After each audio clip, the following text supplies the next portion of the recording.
Hello, my friends, and welcome back. Thank you very much for being with me again today. We might have Vladimir Putin, meeting Biden in India.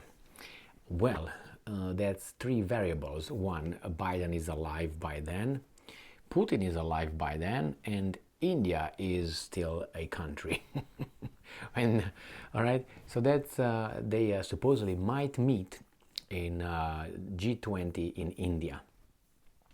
Not necessarily that they will have scheduled a meeting, but at least they will be shuffling on like Biden on the hallways of G20 summit in India.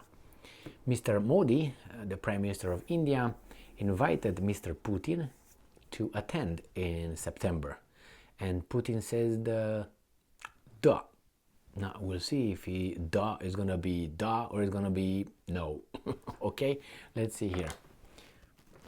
All right, this article comes from the New Voice of Ukraine, and it's from Bloomberg. It seems like Putin may attend the G20 summit in India. He said he will, but since the summit is not today, we don't know yet if he's going to attend. March 11th, 2023. Bloomberg reports that the Kremlin is clearing the autocrats. Ooh, he's not a president anymore. He's not the president-elect.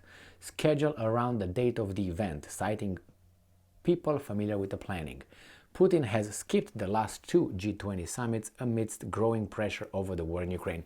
No, I don't think he wanted to create a scene with children. Probably he would have been, heckled by the girls, in their period, what's his name, Trudeau, or Biden, he wouldn't even know where the hell he is, or other weasels who will try to score some points. Hey, I was tough on Putin. I don't know if you ever seen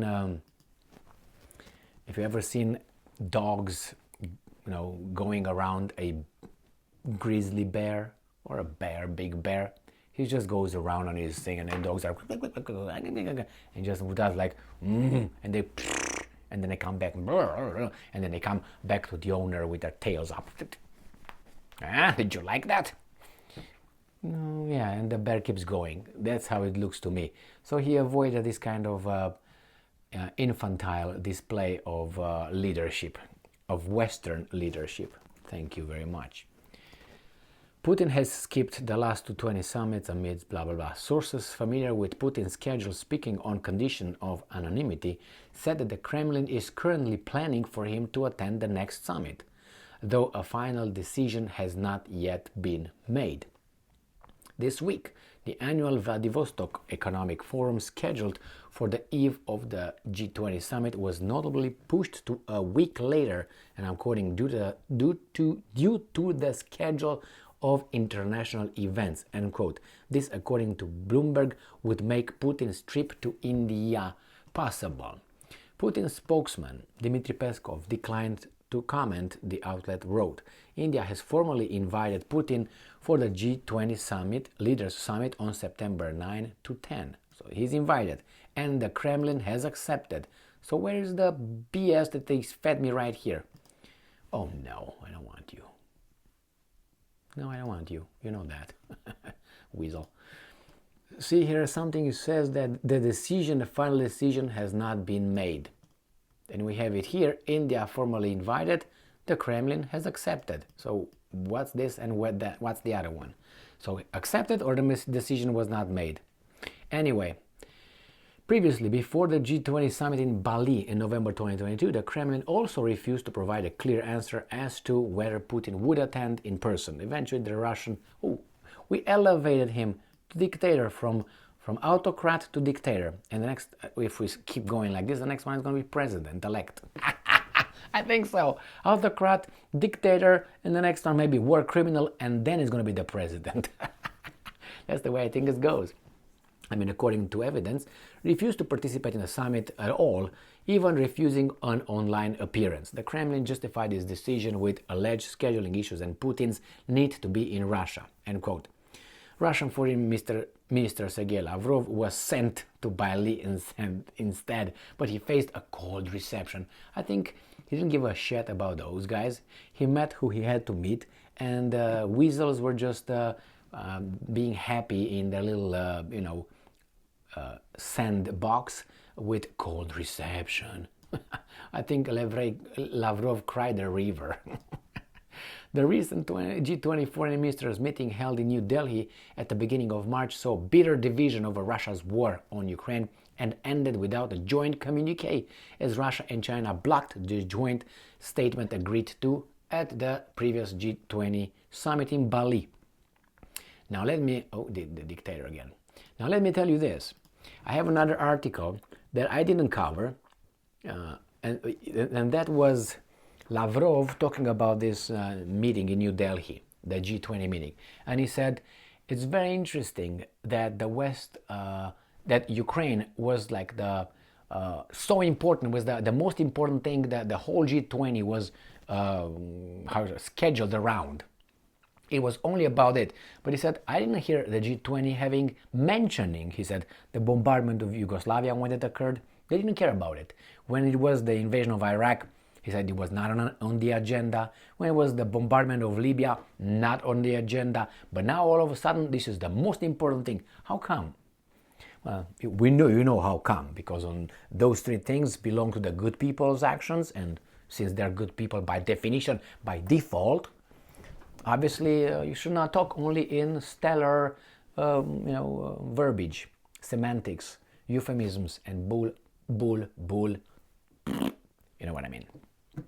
So, is he going to attend? I don't know. I don't even think he cares to attend. I mean, let's say he attends. What do you think would be the big deal? It's going to be just a signal that he's tough or something? I don't think he needs to show that one. I mean, he can take all those weasels at once in any man competition. You know what I mean? Man, like hand-to-hand combat, shooting if you want, things like this. Intellectually, I think this guy was the KGB agent. He's a black belt in judo. And he rides horses. Well, you can tell me that Mary Teresa, the Queen of Austria-Hungary, she used to ride horses. I think the horses were riding her. Anyway, my friends, I don't think he has to go over there unless he just wants to show the clear division in G20, which is going to be Russia, China, and India is going to be in ping-ponging, ting, ting, ting, and the rest of the weasels. And who else comes to them, we'll see. But then India is going to be ping, bong, bing, bong, bing. It's going to be like, as I said, children in the kindergarten. I'm going to send these guys to the sandbox, and these guys will discuss like adults. Sorry, that's the way it appears to me. I know I'm a Russian propagandist and all that, and da-da-da-da-da-da, which I give so much. But anyway, it's just look at their behavior. Look what they're happy about. You want to see, you want to see that in full display.